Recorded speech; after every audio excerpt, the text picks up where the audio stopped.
Halo Sobat JKN, kembali lagi dengan kami di podcast Paham JKN. Yuk kita kasih paham.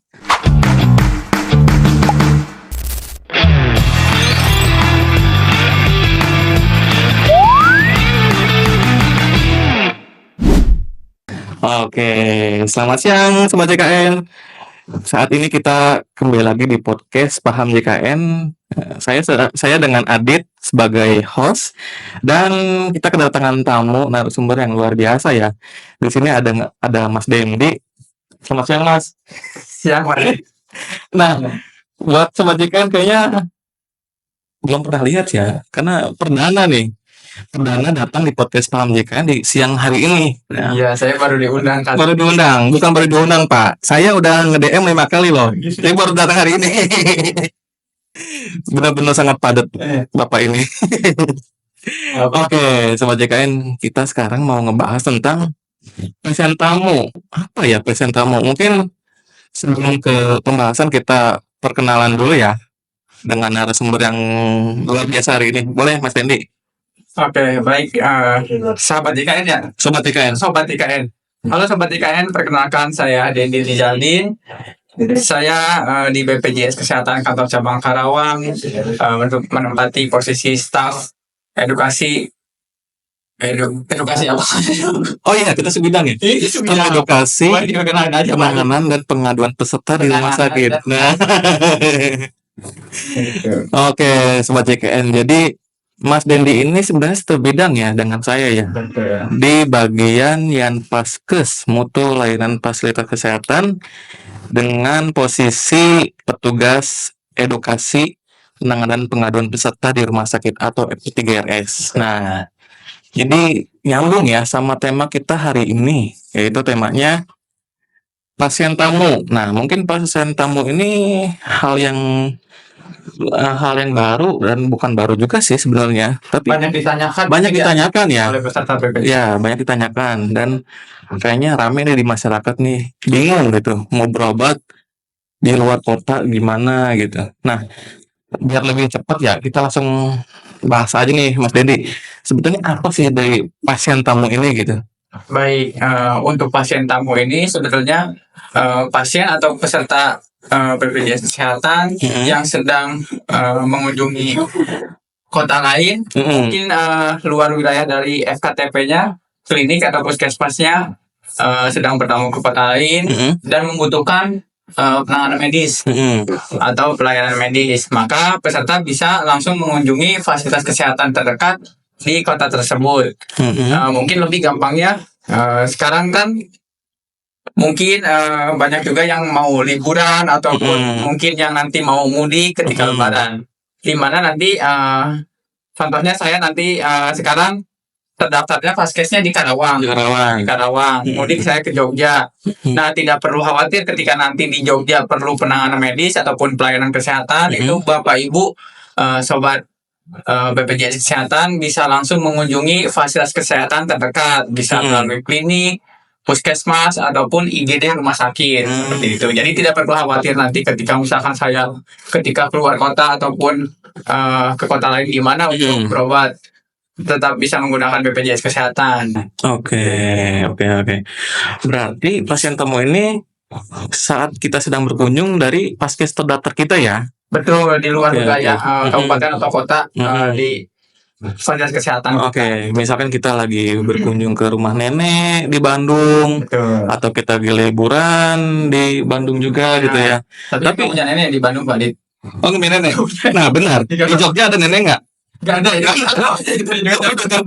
Oke, itu cuma contoh ya, karena Mas Den ini asli Karawang dan nggak mudik ya, itu cuma contoh aja. Oke.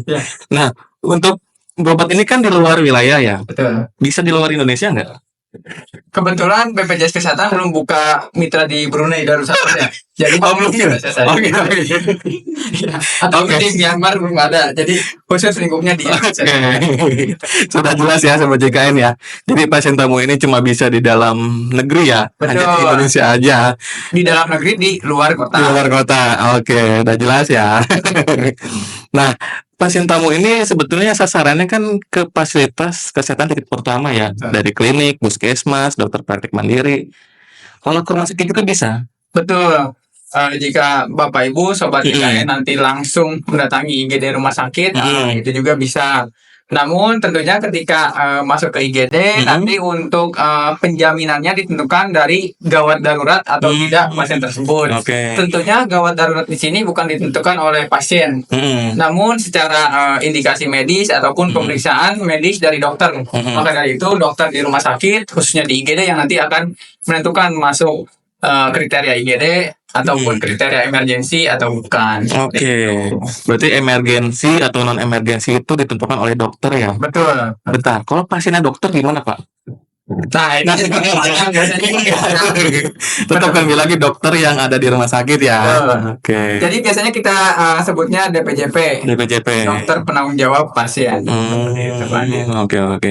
Nah, untuk pasien tamu ini jenis BPJS-nya apa aja sih? Semua atau ada segmen tertentu yang boleh menggunakan pasien tamu ini gitu? Baik. Sebetulnya untuk semua segmen bisa mengakses pelayanan pasien tamu ini.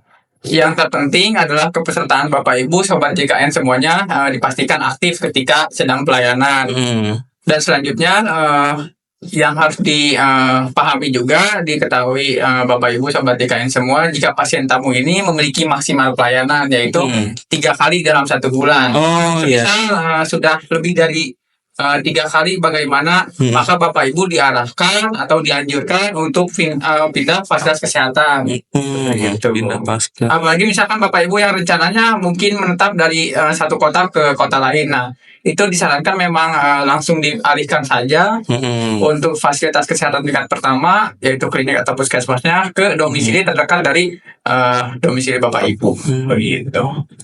Oke, berarti dijatah ya mungkin ya. Betul. Jadi ketentuannya mungkin hanya bisa dilakukan 3 kali kunjungan dalam 1 bulan ya. Betul. Itu haknya ya, hak peserta dalam berobat berkunjung di fasilitas kesehatan tingkat pertama. Oke. Nah, kadang di lapangan, di rumah sakit Lapangan atau di masyarakat, biasanya lapangan futsal sih. Biasa kan nanya ya.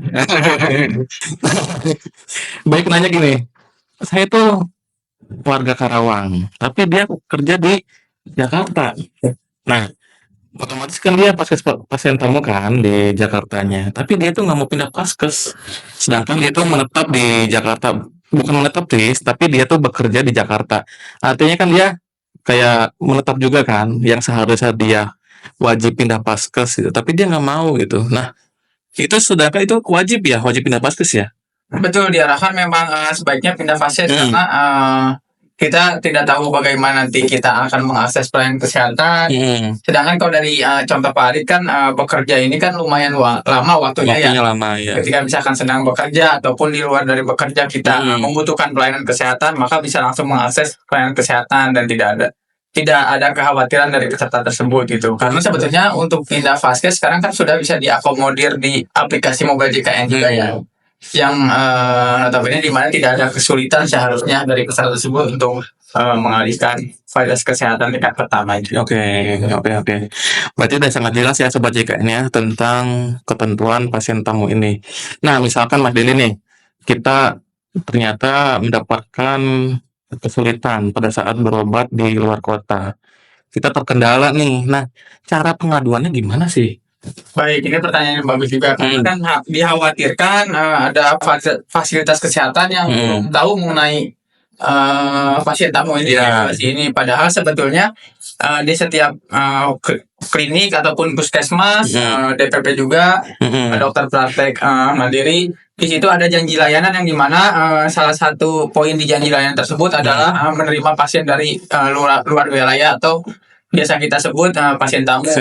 Gitu. Nah, dimana seharusnya memang dari fasilitas kesehatannya juga menerima, mengakomodir, kecuali memang terkadang ada peserta yang memang sudah lama menetap di satu kota namun tidak dipindahkan untuk fasilitas kesehatannya. Dan tadi balik lagi ke pertanyaan Pak Adin, bagaimana cara kita pengaduan jika adalah jangan sungkan Sobat JKN bisa di-input saja, diadukan saja, dilaporkan di aplikasi mobile JKN, mana nanti akan diteruskan ataupun nanti akan dibantu untuk ditindaklanjut oleh kantor cabang setempat. Misalkan ada kendala di fasilitas kesehatan di wilayah Karawang, Iya. silahkan diinput saja untuk di pengaduannya di aplikasi Mobile JKN, maka nanti kantor cabang setempat akan menghubungi Sobat JKN dan juga akan meneruskan monitoring dan evaluasi kepada fasilitas kesehatan yang memberi kendala kepada peserta JKN. Oke. Nah, Sobat JKN, kita pernah membahas juga ya tentang pengaduan layanan di fasilitas kesehatan dan cara input di aplikasi Mobile JKN atau di SPP ya. Oke. Jadi Sobat JKN tinggal input aja nanti di Mobile JKN ya tentang kendala-kendala pada saat di Paskes. Itu kita akan tindak lanjuti segera. Oke. Sudah sangat jelas, jadi nggak usah khawatir ya. Kalau Sobat JKN lagi berkunjung di pasien tamu di luar kota ya. Dan saya ulas kembali ya. Jadi pasien tamu ini pada saat intinya pada saat di luar kota ya, entah itu kita lagi liburan, entah itu kita lagi berkunjung ke rumah nenek atau ke rumah saudara, dan kita mungkin, ya mohon maaf ya, jatuh sakit gitu ya, kita berobat keluar kota, itu tetap bisa dilayani gitu. Jadi Sobat JKN nggak usah khawatir, saat ini pelayanan BPJS Kesehatan udah sangat mudah sekali dan mudah dijangkau gitu. Nah, pertanyaan selanjutnya nih Mas Dendi, untuk pasien tamu ini apakah ada syarat khusus untuk dilayani di fasilitas kesehatan atau sama aja gitu seperti biasa? Baik, sebetulnya kalau misalkan disebut syarat khusus tidak ada, namun yang pasti harus dipastikan untuk kepesertaan Bapak Ibu aktif agar Bapak Ibu tidak khawatir ketika akan dilayani di fasilitas kesehatan seperti itu. Jadi pada intinya harus dipastikan kepesertaannya aktif, dan bagaimana mungkin pertanyaannya ya untuk melihat status kepesertaan saya aktif atau tidak, silahkan dapat dicek di info peserta di aplikasi Mobile JKN. Oke, kembali lagi ya, berarti di aplikasi Mobile JKN itu udah sangat luas dan bermanfaat sekali. Ya, dan satu lagi mungkin Pak Alit untuk Iya, pasien gimana? tamu yang sebetulnya ada fitur yang memudahkan, di mana di aplikasi Mobile JKN ada satu fitur yang dinamakan info lokasi Vaskes fasilitas kesehatan. Dimana kan kalau biasanya di luar kota kita nggak tahu nih puskesmas atau fasilitas kesehatan terdekat di mana. Nah, di aplikasi Mobile JKN sudah diakomodir agar kita bisa melihat fasilitas kesehatan terdekat. Oke, udah sangat mudah sekali ya. Jadi Sobat JKN nggak usah khawatir ya. Jadi nggak tahu nih kliniknya di mana, puskesmas di mana gitu. Jadi sekarang udah sangat mudah sekali, sudah fasilitasi ya di aplikasi Mobile JKN. Itu sudah terhubung dengan Google Map. Jadi kalau Sobat JKN tinggal klik aja, tinggal nanti sudah diarahkan sama Google Map ke klinik atau puskesmas tersebut. Itu. Oke. Nah, saya ada pertanyaan juga nih Mas Dendi. Untuk pasien tamu ini kan di fasilitas tingkat pertama itu hanya boleh rawat jalan aja atau bisa dirujuk juga ke rumah sakit sih? Baik, sebetulnya untuk pasien tamu ini tidak ada pembatasan layanan. Seperti pasien di FKTP terdaftar saja, ketika misalkan memang hanya dibutuhkan rawat jalan, berarti akan diberikan pelayanan rawat jalan. Namun ketika misalkan di fasilitas kesehatan tingkat pertama di luar kota tersebut tidak bisa dilayani, maka dari FKTP tersebut nantinya akan dirujuk ke rumah sakit terdekat di wilayah tersebut. Oke, berarti dirujuknya bisa ya? Betul. Nah, berarti untuk lahiran juga bisa dong. Misalkan kita tuh sedang berkunjung nih ke rumah nenek, tiba-tiba kita tuh ya istri kita lah misalkan ya kontraksi kehamilannya gitu, itu bisa dikonsultasikan ke kesehatan di luar kota itu ya berarti ya? Betul, bisa juga Pak. Dan mungkin bisa lahiran juga di situ. Bisa. Sebenarnya untuk pelayanan sama saja. Sama aja. Ketika kita berobat di fasilitas kesehatan terdaftar kita di wilayah asal kita, tidak ada batasan ataupun tidak ada perbedaan. Oke, berarti BPJS ini sangat mudah ya. Semua layanan bisa dijamin gitu tanpa batasan dan bisa dijangkau di seluruh Indonesia. Betul. Oke, wah luar biasa ya BPJS Kesehatan ini ya. Jadi sangat mudah dan sangat bermanfaat buat Sobat JKN. Jadi sangat bermanfaat lah. Jangan lupa pakai BPJS ya kalau berobat ya. Oke, mungkin pembahasan kita pada siang hari ini mungkin itu aja ya Mas Dendi ya. Baik, Pak. Oke, Sobat JKN mungkin sudah jelas ya pembahasan kita dengan tema pasien tamu ini. Nah, jika Sobat JKN membutuhkan informasi atau penanganan pengaduan, bisa diakses di layanan BPJS Kesehatan mulai dari aplikasi Mobile JKN, Care Center 165, Pandawa, atau bisa kontak di petugas BPJS 1 gitu. Nah, Mas Dendi nih, untuk yang terakhir nih, mungkin ada kesan pesan untuk Sobat JKN yang di rumah nih untuk tema kita pada hari ini. Baik, untuk para sobat JKN semua, mohon dipastikan untuk kepesertaannya aktif agar kita yang pertama ketika misalkan memang membutuhkan pelayanan kesehatan tidak ragu, tidak khawatir, kita mempunyai jaminan yang jelas. Dan yang kedua, ketika misalkan kita memang mempunyai BPJS Kesehatan namun kita sehat walafiat, mungkin seperti itu ya Pak Ditya, sama saja kita menolong saudara-saudara kita yang sedang sakit di fasilitas kesehatan seperti itu. Oke, wah luar biasa ya Mas Dini ini ya. Sekali lagi terima kasih Mas Dini sudah hadir di podcast Paham JKN di hari ini. Ya, terima kasih saya juga, saya sudah diundang. Terima kasih sudah dibalas ya DM-nya ya. Udah 5 kali loh. 2 kali di Instagram, 3 kali TikTok. Dan baru direspon. Mas Dini ini padat banget ya jadwalnya ya.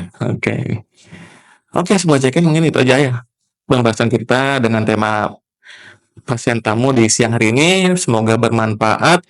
Dan jangan lupa ya, saksikan dan nantikan podcast kita di selanjutnya hanya di podcast Paham JKN.